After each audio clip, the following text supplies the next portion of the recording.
This morning's plenary is a little bit different from the usual plenary where we have a single person get up, and I certainly all enjoyed Mike Lefever's talk yesterday, I know. Today we're going to have 4 discussants, each giving us their perspective on end-of-life care in their country. And we're really privileged to have some true experts in this field from 4 different parts of the world. We have someone from Australia, the Netherlands, North America, and really North America, which we call Canada around here.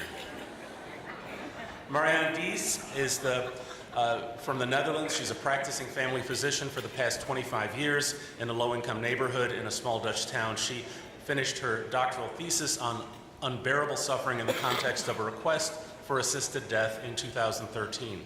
She's also involved in several end-of-life research projects in the Netherlands and is a member of the Central Disciplinary Committee for Healthcare there.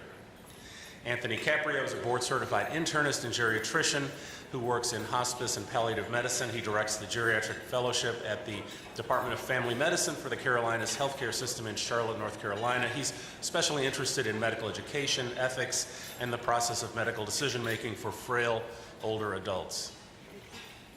Fred Birch, known to many of you as a longtime board member for NAPCRAG, is Professor of Family Medicine and Community Health and Epidemiology at Dalhousie University in Halifax. He recently led a large provincial mortality follow-back study to examine unmet health needs of the dying. Other areas of interest are on improving primary care, including chronic disease management through the application of research. Jeff Mitchell, finally, is the Professor of General Practice and Palliative Care at the University of Queensland in Australia. He's a practicing GP whose main interests are in palliative care research, the general practice of chronic and complex medical problems in primary care, and the conduct of community-based clinical trials. So these discussants are each going to take 5, 6, 7 minutes to talk about their perspective on end-of-life care in their country, and then we're going to have questions from the audience and hopefully some discussion about how their perspectives can inform your research agenda and how we can hopefully learn from each other. I'm just going to begin by setting the stage a bit, having some framing comments. The World Health Organization definition of palliative care is on the screen. And I think I highlighted the word early because it emphasizes the fact that this is an approach that improves the quality of life for patients and their families who are facing life-threatening illness through the prevention and relief of suffering by means of early identification and assessment and treatment of pain, as well as other physical, psychosocial, and spiritual challenges. So the idea and one of the themes that you'll hear from our discussants is how can we better involve primary care physicians, and how can we all involve them and the patients earlier and begin thinking about this earlier in the process of a serious illness. Jeff Mitchell from Australia shared this slide with me, what he calls the Silver Tsunami. And you can see on the slide you have basically survival curves beginning with from 1840 through 1900 through 1948, and the blue curve that is this wave that is cresting, showing that about 70% of people now live to age 80. So we've had a compression of when people died. Most people are now dying over age 80, but of course they don't live to most don't live to 100. So we've got this compressed time where the death is occurring, and Jeff loved to add the little silver surfer here on the Silver Tsunami. The trajectory of end-of-life care all too often is focused on the right side of this diagram, the last days or perhaps weeks of life. And the discussants would argue that we need to begin thinking earlier at presentation on the left side, where we have weeks to months potentially to deal with issues around palliative care, transitioning gradually from focus on treatment to a focus more on palliative care for the patients and for their families. So I'd like to invite the discussants up to the podium at this point, and Dr. Mitchell will be the first speaker.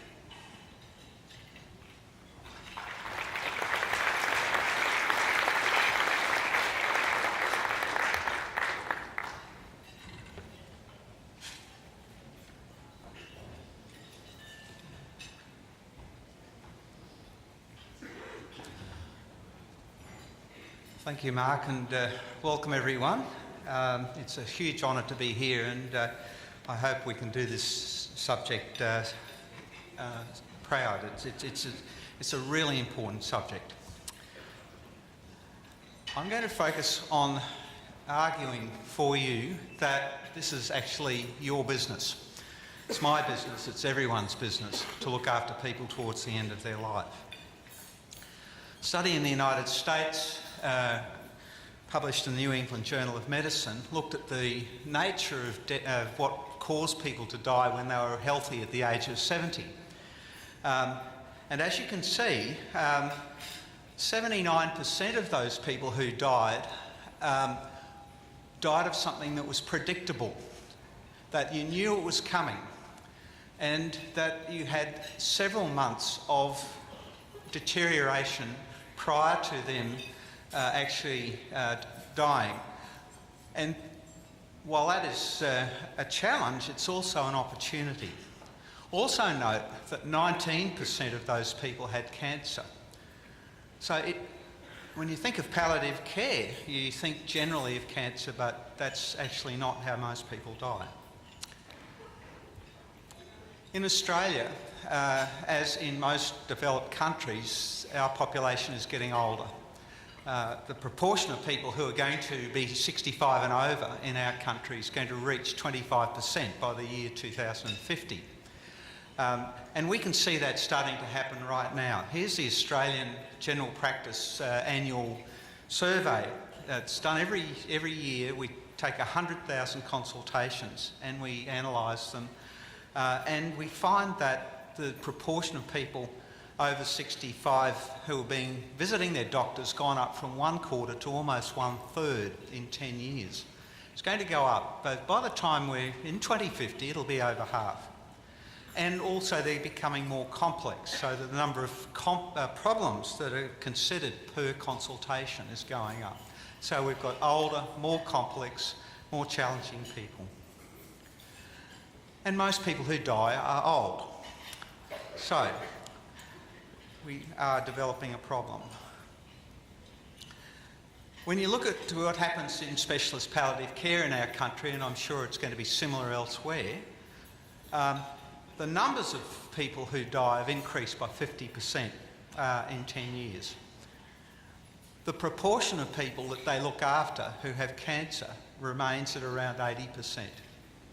And just bearing in mind what we've just spoken about, it raises a question. Who looks after those people who don't have cancer? Well, the answer is us. Primary care, internal medicine, geriatrics, aged care facilities, and many system-based specialists will look after people whose predictable disease happens to be a failing organ. You've just seen this graph. Now, palliative care is usually thought of as the last few weeks or days of life. And I'm going to argue that, in fact, we should be thinking a lot earlier than that. We should be thinking towards the left-hand end of that spectrum, where you are working hard to maintain homeostasis, but your efforts are starting to fail over here in the last few weeks or months of life. Now, what does this actually look like? If you're in the last few days to weeks of life, standard palliative care, you're really looking at intense symptom control, breathlessness, nausea, pain. You've got families who are falling apart because they're looking at a relative who is suffering. You're looking at those last couple of days where the person is actually actively dying. And then maybe you're looking after the person's family once they die, in bereavement care. What about months to weeks out? What does it look like? Well, the critical thing is to recognise that this person is actually dying. And if you're like me, that's the last thing you want to wish on anyone. So you think, I'll wait and I'll see how they're going. They're not doing too well, maybe they'll do better next time I see them. And that's a mistake. We have the opportunity to plan for their future. And that involves advanced care planning, getting them to write down what they feel is their needs and wishes for their end-of-life care. And we have the opportunity to plan clinically. We have the opportunity for the patient to tell us what they want, to empower them in their own decision making. And we also have the opportunity and the responsibility to look after the needs of those who are with them 24/7. It's an intensely difficult time, wearing, frightening. There's all sorts of things that you can do for the caregivers. So, to me, this constitutes ideal end-of-life care. Palliative care, the name, scares people off. Maybe we need to think about a different name, something like supportive care or anticipatory care. It's the same thing, but what's in a name? So what does primary care look like? Well, in our country, you are going to, from time to time, meet people at the very end of life. If you're in regional or rural Australia, where there's very little specialist support, you will be doing it. But most of us, most of the time, will be looking after this second part, this part B, where you've got anticipation, you've got time. And then you really have to ask some questions. So the first thing, can you reliably identify those people who are actually approaching death so you can do something about it?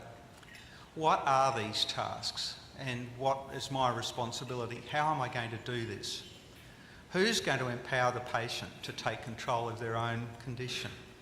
Who's looking after the carers? Who manages the holistic component, the psychosocial, spiritual component? And, as is the case very often, there will be many, many specialists and many people involved. Who coordinates that? And how do we make sure that the person doesn't fall through the cracks between the specialists and between us? Thank you very much.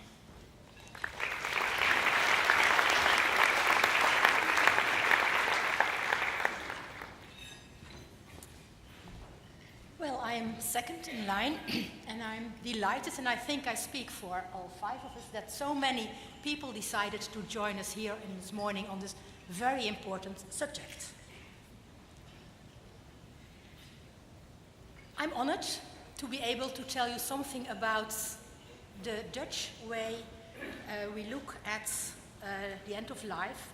And I have been given 5 minutes to tell you something about Dutch perspective about appropriate end-of-life care. And that, I think, is a mission impossible. However, I did realize that that is more than most of our patients get to talk about their wishes regarding their end of life. And the question is, how do we assure that our patients obtain no palliative undertreatment as a result of curative overtreatment? And it's very interesting to ask ourselves, why do doctors tend to pursue treatment for too long? In the Netherlands, a committee came together. It was instituted by the Royal Dutch Medical Association, and they published this year a report to promote the provision of appropriate end-of-life care. What did they do? They identified mechanisms of overtreatment, and they found there were levels on a mechanisms on a macro level, a meso level, and a micro level. On the macro level, we mean by culture, by healthcare system, and by legalization. For example, we think, and I think you do think the same in the Northern American countries, giving up is not an option. In addition, it's unusual to talk about death. We think it's unusual. When we gather together, the first thing we say, there won't be many patients, many physicians coming, but look around. We are in fact very much interested in talking about death and hear what other physicians and researchers think about it. And the other major problem on a macro level is the healthcare system focuses on production. On a meso level, we have the institutions, and we should realize that in their mission, in their vision, and in their guidelines, they are aimed, again, on production and action. And then we come to the third level. It's the micro level. That's where we good in. It's our aim in our profession. We have factors affecting the care providers, and we have factors affecting families, patients and their families. And I will dive some deeper into the factors affecting care providers. We all know we mention a lack of time. And usually we think that action is better than inaction. I call it the treatment mode. There's another major problem affecting care factors providers which result in going on treatment. It's a lack of our communicative competencies and our perspectives on patients' autonomy. And another important thing are differences between culture and personal beliefs among care providers. And one example is between primary and secondary care. And now I want to dive some more deeper into an example, and let's look at a possible intervention to promote appropriate care. I will focus with you on the mechanism. Guidelines focus on action instead of no action. And I just looked up the Dutch guideline about heart failure, and I invite you to do the same for your own guidelines regarding heart failure. And it was very interesting to see that there was no other scenario than to refer the patient to a hospital if treatment fails, which could be problematic with one of my favorite patients, a 91-year-old former family physician who was sent to hospital the last month 4 times in out-of-office hours. I think in order to think in terms of well-being of our patients, it's important to look at alternatives for the treatment modes, and we should look at our guidelines and look for ways to improve them so that we have a possibility to put in when treatment objectives can no longer be achieved, and there should be some statement that alternative action is able to follow. For instance, leave the patient home, have a conversation with the cardiologist, and so on and so on. But that requires action. Actions from you as doctors, action from other care workers as nurses, and actions from the National Healthcare Institute. And not only from us as healthcare professionals or providers, but also of our patients, because I think they should be included in research that's aimed to know what their perspectives are on appropriate end-of-life care. Where was your research question? Was it in there? Now my research question is coming, and I'm missing your research question. It was there? Okay. Well, as I'm a researcher who was very much dedicated to qualitative research, I have a qualitative research question, and that's what are the perspectives of patients, family, and professionals on overtreatment, and which mechanisms contribute to its continuation. And I think I want to challenge you to make this a proper research question with funds and so on. Thank you very much for your attention.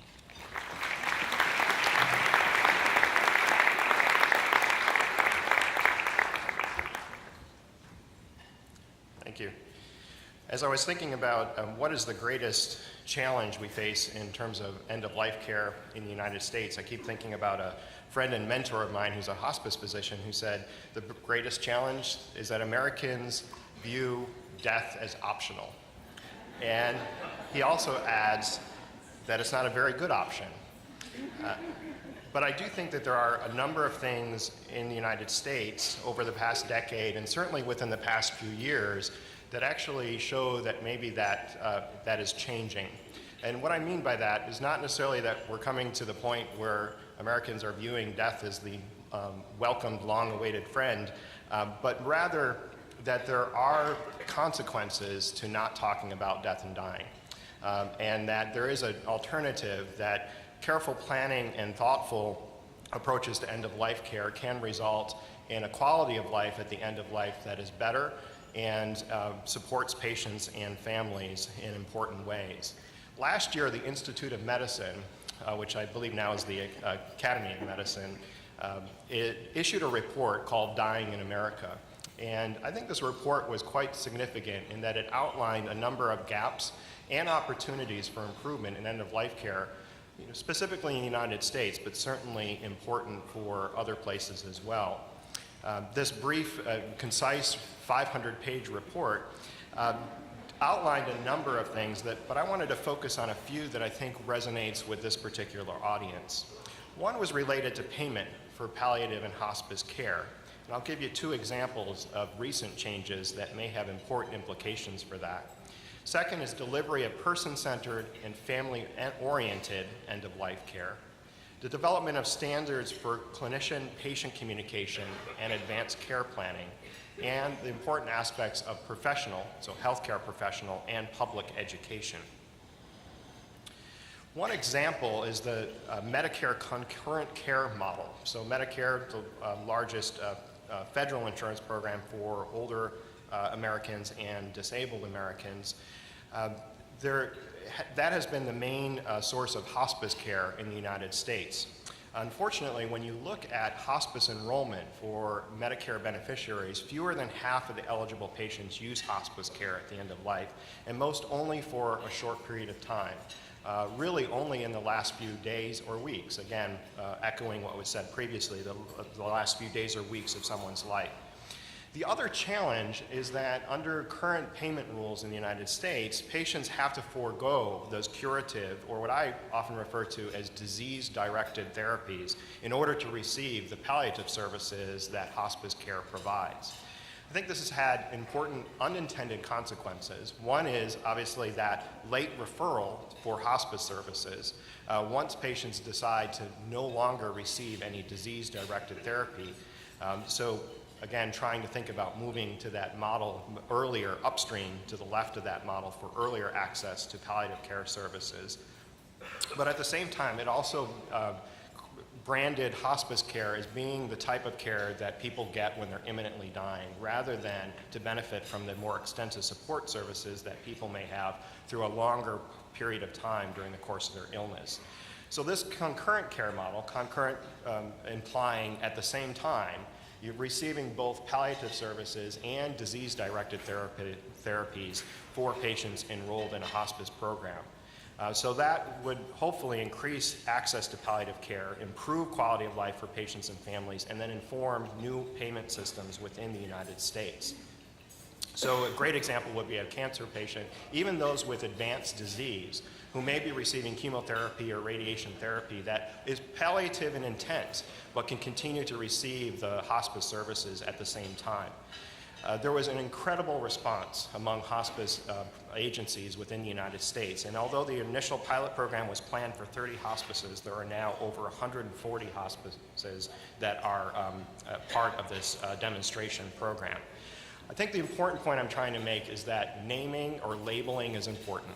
That naming or labeling hospice care as care only for those imminently dying has important implications, and that naming or labeling this idea of palliative care as starting early in the course of a disease, it has important implications as well. The other change that's on the horizon is paying physicians for advanced care planning conversations in the United States. This is particularly important for primary care physicians. So there's a proposal, again, from Medicare to pay physicians for face-to-face advanced care planning conversations with patient family members and or their surrogate decision makers. There have been earlier attempts to pay physicians specifically for advanced care planning, but those were really did not progress because of a lot of political pressure. And in fact, earlier attempts were branded as death panels, as a federal attempt to empower physicians to really ration care, that they would identify frail individuals or vulnerable populations that would not receive certain treatments towards the end of life.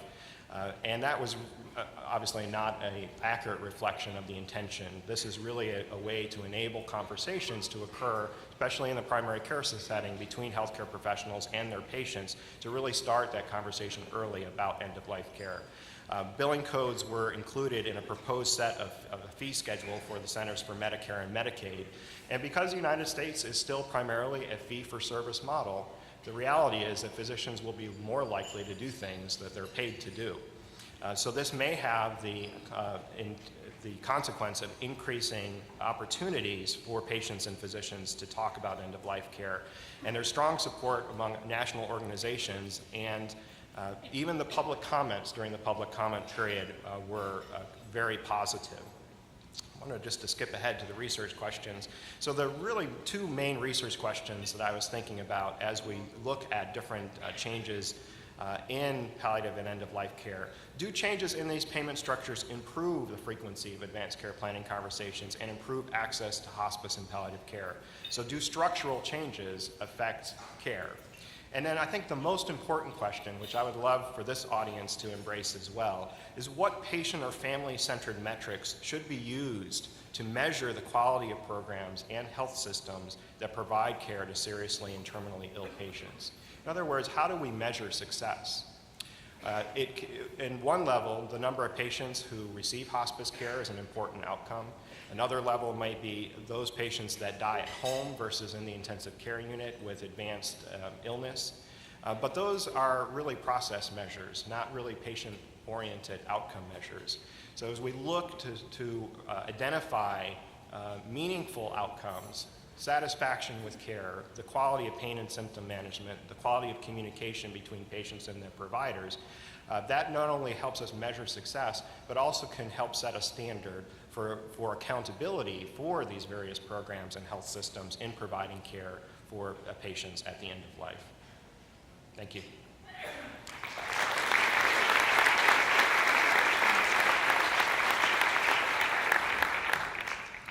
Good morning. I'm Fred, for those who don't know me, and I think I know most of you because this feels like coming to a family breakfast. But I've never been more nervous about giving a talk at NAPCRAG than here, and I think it's kind of like bringing your date to dinner. I've been thinking about this a lot overnight. Like, I want you people to know this is the thing that's so important to me. And I finally have a chance to ask you to think about it. And I had this great urge to say, close the doors, don't let them out. And I know one family that when they were getting older decided that the only way to have their kids know about their wishes for the end of their life was to invite them to a great dinner with lots of red wine, but they told them that the price of dinner is that they're going to have this conversation, whether they wanted to have it or not. So forgive my little bit of nervousness here. I'm not like that typically, but I am with you today because I want you to know how important this is for me and I think for us. Yesterday, 540 people died in Canada of chronic disease. Over 6,000 died yesterday in the US of chronic disease. It's an important topic. In the last 5 years, those numbers have grown by 10%, and by the year 2050, they'll double. We got a lot of dying going on, and a lot of it going on ahead of us. And I think it behooves us, and I know the reason you're all here, which kind of shocks me given the temptations of being outside on a beautiful day at a beautiful beach, that you're all here, but I guess it's important. It's important you see the kinds of people, the elderly lady who we often think about typically when we think about the dying. Do we also think about the young woman with breast cancer and her family and her kids and her husband? Do we think about these two dads who've just had a son diagnosed with leukemia? And do we think about the man who's been challenged with depression for many, many years and by whose side you've been, who died by suicide last week? There are waves of change in primary health care, and what I want to talk about is that the innovations that are going on give us great opportunity to bring those waves of change to end-of-life care. And I know it's not a common daily event for most of us who are clinicians providing primary care, but actually we do a lot towards those advanced stages of chronic illness, even though we think of only the few folks that die. We have new collaborative teams that are creating great opportunities and bringing great experience and skill sets to the primary care setting. We have in what we would call in the Canadian setting rostered patients or patient panels for whom we can now stand back and say collectively, who's at risk? We have alternate funding models to say, how can we pay for this kind of care? This kind of care is important. We need to pay for it. We need to pay for it well to all of our providers.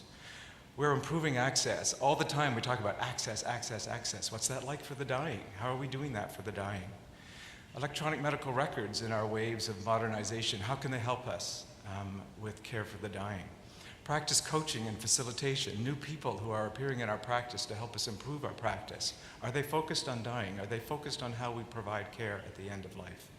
Negotiating deliverables in our complex wave of how we negotiate with health authorities and funders about the kind of care we do is care for the dying part of that. And that's just inside our primary healthcare revolution that's going on. What's going on in our societies, in the kinds of family structures we have, in the distances that families are. How do we communicate with them? How do we engage them? The chronic disease care conceptualization has been hugely helpful to us in primary care for many things. I also think it's helpful to us as we think about end-of-life care. How do we redesign health systems to help us think about that? How do we use clinical information systems? And I'm going to give you some examples. What's decision support look like for end-of-life care? We think about it constantly about this statin or that ACE inhibitor or this drug, but how does that work for end-of-life care?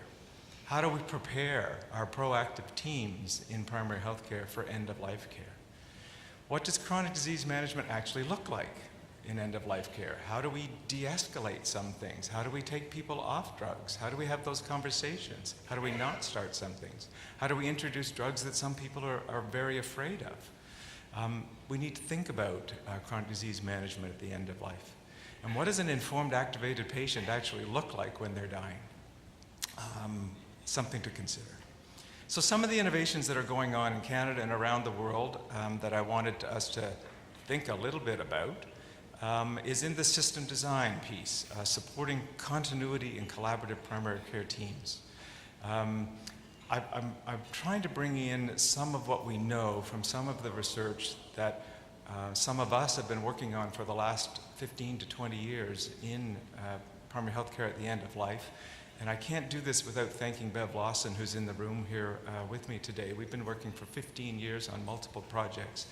And this really is her and I talking about this work. Collaborative teams and continuity is so critical. And you people do it well. How do we do it in the context of a team, though? Because individual one-on-one relationships have told us that people have better outcomes, but we need to do that and do it better in teams. Expanded roles for providers that we might not typically think about in primary care, but who may have a great instrumental role in how we do end-of-life care. We have 2 novel roles in my own community for paramedics, now in long-term care, who will come out, and it's not about transferring, it's about how do we slow things down for people in crisis in long-term care and work with the physicians and the families and the caregivers in the residential care facilities to say what's going on, what are our goals, and what are we doing in this setting. We're now beginning to move those folks into the home, and so that we're building lists of people who are on palliative care registries in our community for whom when 911 is called, a paramedic with a specific designation may appear at the door to talk about things more broadly than just acute stabilization and transfer. Care by design teams in long-term care. How do we create collaborative teams in long-term care that do dying better and can work with each other and the families in more creative ways? And we have evidence from examples of research we've been involved in where when those teams are put in place and do their jobs well, outcomes are better. Clinical information systems.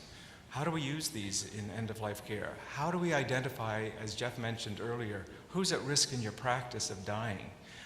Many of you, like me, I imagine, start our day, our afternoons, our mornings with huddles, team huddles.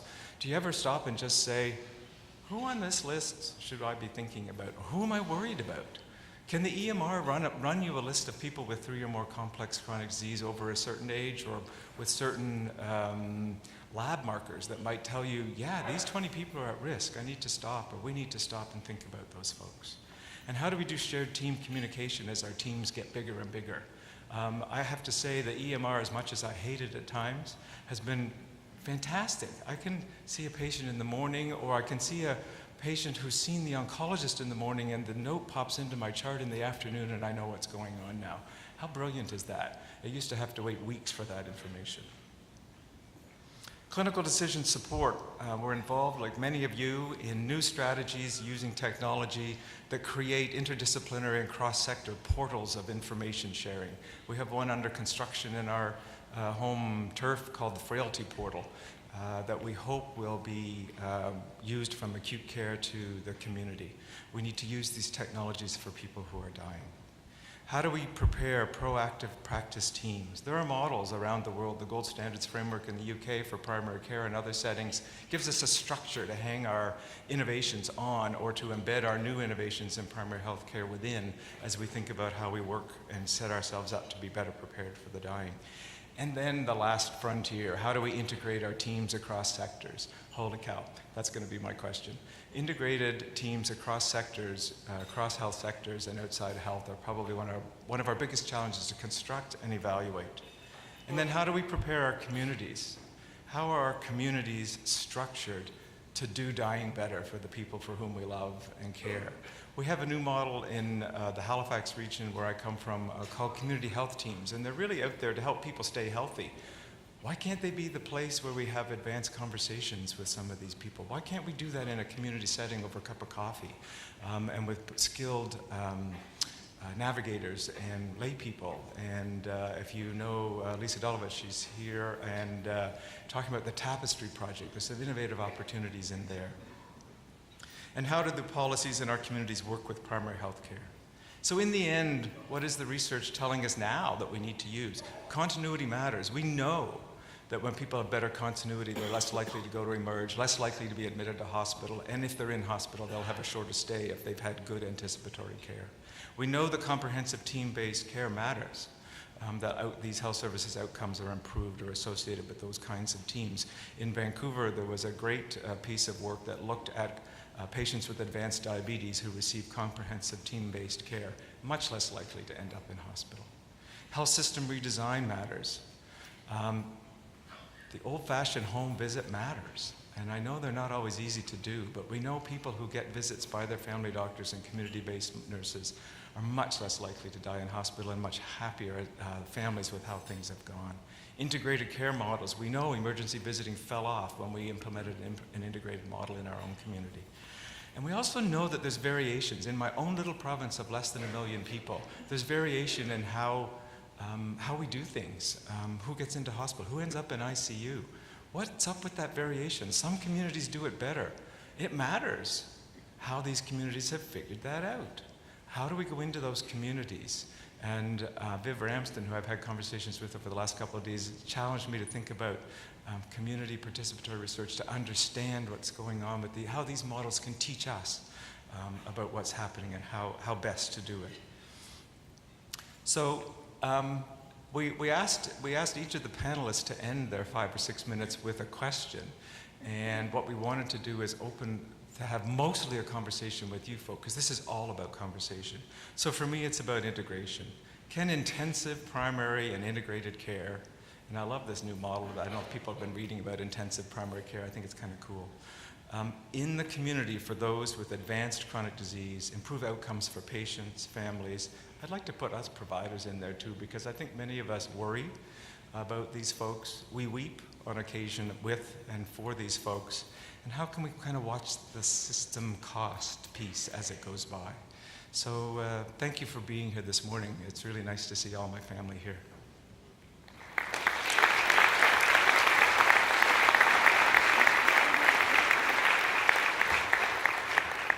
I encourage people who have questions to approach. I think I see one mic over there. Hopefully there's one on the other side of the room as well. And I'm just going to kick it off with one question of my own before, as people queue up.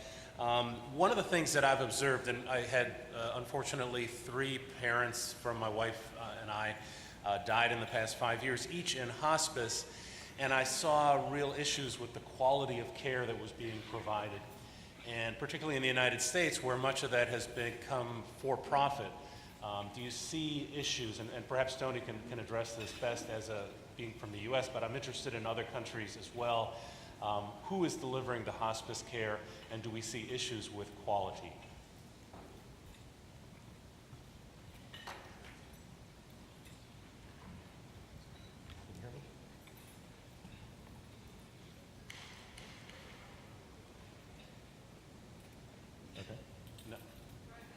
Try again, all right. Talk louder. I'll talk loud. Is it working? All right.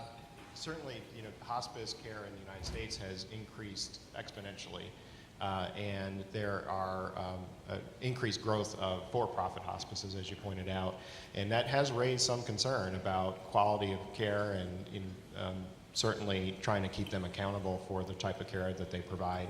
One area that I've been particularly interested in too is hospice care provided in a nursing home setting, because there's some concern about almost double dipping in a way, where you have care providers within the nursing home providing hands-on care, and then you overlay that with hospice services as well. And where does hospice versus the nursing home staff, where do you demarcate responsibilities? Not only direct care responsibilities, but also accountability for the type of care that's provided. Do you have a comment, Marianne? Yes, I could add something about the situation in the Netherlands, because we have a hospice care, which is high quality, and but most of the palliative care is done by GPs in the home situation, and we have a 24/7 access for a consultation team, and the insurance covers for every citizen's palliative care team at home. So most depends on the GP when it's about quality, because the possibilities are there to have a consultation and to have a specialist team, but if you think you are able to do it at your home, so you are unknowing, unqualified, then you have a problem. Right. Why don't we see if there are some questions I see maybe from the microphone over here, and if you, let me know if it's toward the panel or any particular discussant. All right, thanks. Is this on? Okay. Wilson Payson. Clinician, when I was a clinician, I was a geriatrician until we dealt with this a lot. And one of the first questions that I was trying to change the paradigm for, so I'd love your thoughts around it, is if you ask a clinician to say, will this patient die in the next 6 months or 12 months, we're really reticent to say that. We don't want to predict somebody's time of death. But if you ask them, would you be surprised if they died in the next 12 months? People have an easy time answering that, and that gets you into a different conversation. So is there a research question that we can deal with to not identify them, but figure out whether we can get comfortable in our own minds about saying this person is likely to die? Comments? Thanks. I'll apologise in advance, my hearing's not great, so if I don't get this quite right. The surprise question is a really good screen. It's not particularly accurate. We tend to overestimate the number of people who have the surprise question and then who actually die in the next 12 months. But the important thing is that it raises the issue. And we've been doing work that shows that even thinking about it will be enough for you to raise your suspicions and then potentially do something which will help to coordinate the care and make the quality of the care available to the person at the end of their life much better.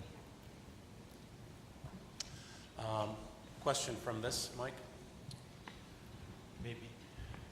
I think I got up after some of the folks over there, but I'll take my chance at this. So, my name is Josh Fenton from the University of California, Davis, and I'm sure the panelists are aware of some of the evidence that patients are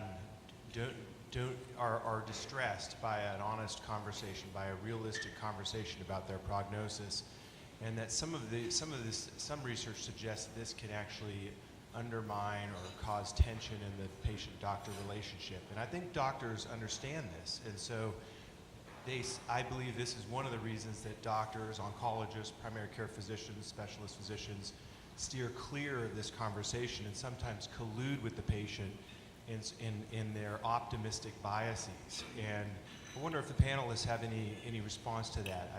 I personally think this is one of the barriers that we have in terms of accomplishing earlier referral to hospice and achieving some of the other goals that have been articulated. So I think there's actually very good data, mostly from the critical care setting, researchers like Randy Curtis, who have shown that not having these kind of conversations really do have important consequences, especially for family members of critically ill patients. They have higher rates of depression and actually have signs and symptoms of post-traumatic stress disorder.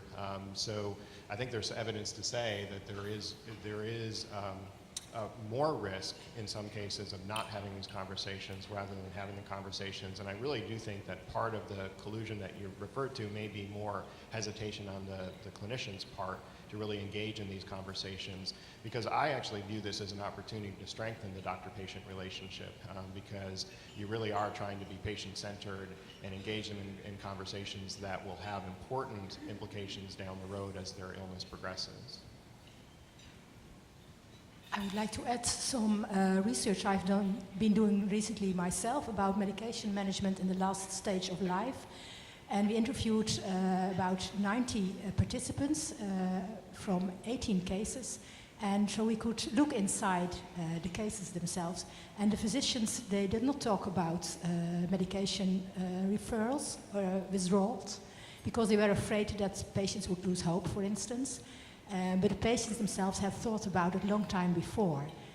So they died with, for instance, 18 difficult medications there where it was aimed to have care aimed for quality of life. So I think we should start the arguments, and it are ourselves as a physician who are afraid to and embarrassed to get to the subject. I think the way you can discuss this in a safe way is to talk about hoping for the best but preparing for the worst. So you hope that you can maintain function and keep things well, but just in case, shouldn't we be thinking about what we might need to do? And that's opening the door to the possibility that things are going to go well, but also opening the door to the possibility that may not. Next question, please. Hi, my name is Jill Bartlett from McGill University of Montreal. I actually have a research project in pediatric palliative care, so I was thrilled to see this panel. Thank you, Fred, for that picture. I think there is a few things to think about here, and then I have a final comment to make. In our project, what we found, and you just reinforced all of our findings, thank you, it's always good to have that validated, is that palliative care extremely good at suffering relief, symptom and suffering relief, and that is not well understood by the public. And what you get with the physicians is something we call a clash in culture of care. The docs are very focused on curative care, on active treatments when you're talking about over-treatment, and they feel that by introducing palliative care, no matter who it's provided by, it's a public acknowledgement of failure on their part to cure a patient. And I think this is even more so the case in younger patients who really need that symptom relief for quality of life at the end of life. And we're particularly averse to dealing with that in people we don't perceive as being old or being near the end of their life. And I think that you touched on it also when you talked about rebranding palliative care.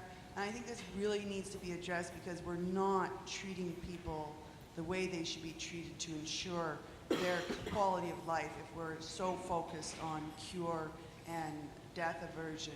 And the final comment to that, and I'd be interested to see how you think this might impact the research questions you put up there, is that on December 10th in 2015, Quebec will enact the medical aid in dying. Will go through a bylaw, and that means that physicians will be able to administer a lethal dose to end suffering. So that's going to be an interesting case when palliative care is trying to make the case that they're not ending and hastening or preventing death, and then you have doctors who are actually now expected to hasten death in certain patients. So how do you think that's going to affect this research agenda? Thanks a lot, Jill. Appreciate that question. You can hear me?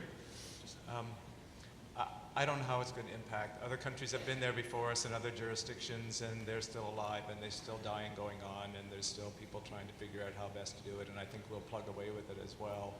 I think the rest of us in Canada will watch and hopefully learn from what's happening in Quebec. I actually have a personal view on this that I don't think where we're headed is actually such a bad thing, and that what Quebec is doing is actually quite brave because it's bringing a conversation to the public that has not been there in any big way.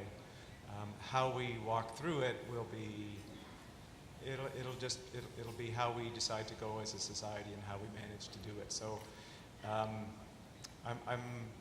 I'm hopeful that we'll just get a lot better care as a result of some of this. And like you say, focused on the care that's needed, and this may actually reduce some other controversies because maybe we'll get preoccupied with that one.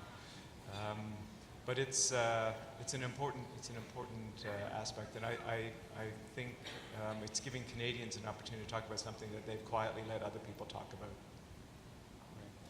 And I'm afraid I think we only have time for one more question because the next sessions begin at 9 a.m. So one more question, please. Paul Wallace from London. Very interesting debate. I just wanted to share a reflection that there's a statistic that always surprises me, that something like 70% of healthcare expenditure for any individual takes place in the last 12 months of their life. It's a remarkable statistic, that.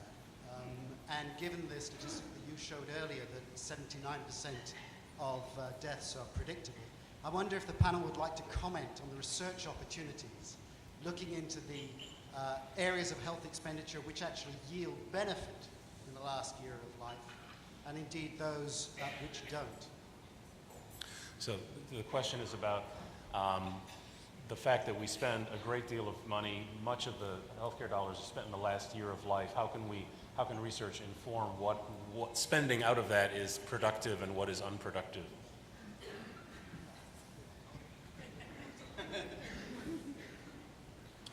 Well, I think that part of the challenge is, again, going back to Mark's comment about compression of morbidity, is that that may be one of the consequences, is that a lot more healthcare expenditures happen because that's when a lot of chronic illness is treated at an older age and with more complications at that point in time. So it's sometimes hard to know, is that just money well spent because you're dealing with a lot of significant disease. But I think it goes back to my point about making sure that we have very good metrics to measure outcomes. Because what are you getting for what you pay for? Is it improving the quality of the dying experience, and by that, does it help support patients and their families through that process? Or is it care that may be provided in a very high intensity, like intensive care unit, during the last few days of their lives in a situation where there really is limited expectation of cure or survival and a lot of expenditures. And that really becomes sometimes more of an ethical question about futility than it does about expenditures, because regardless of the cost, should it be something that we would be providing anyway if it's not achieving, to reflect on Dr. Lefever's comments yesterday, those goals of medicine, to alleviate suffering, to prevent future suffering, and to prolong life. And some of those treatments may not achieve any of those goals. So I think a related issue that, reflecting on that, is that we do have tools to predict the outcome for patients with specific malignancies or with heart failure. We do have pretty good prognostic tools that have been developed and validated. Is the problem that we don't have the tools, or we're not using the tools, or we haven't integrated them into our thinking about caring for patients? That work is going on right now, and there are 4 tools that I'm aware of around the world that are in various stages of evaluation.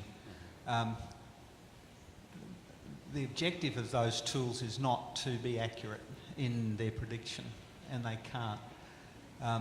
It's more to raise the question, well, is this person at risk, and what are you going to do about it? I think a question that arises from gentleman's query is, well, what does the patient want? What are the patient's objectives at this point in their life, and how can we help to achieve those objectives? Yeah. And we're not very good at guessing what those are, aren't we? Any final comments from members of the panel? I'll make one, and and I love the connection between yesterday's plenary and today. No one else can do this hard work. This is hard work.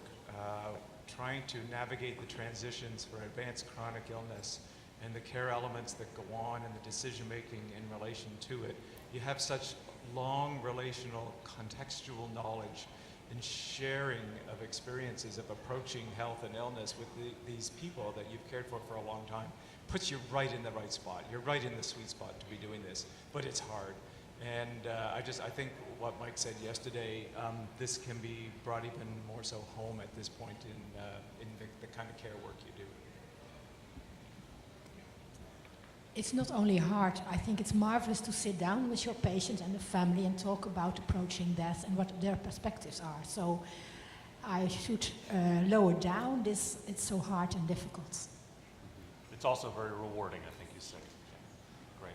Well, thank you very much. I hope you enjoy the rest of the day, and thank you for our discussions.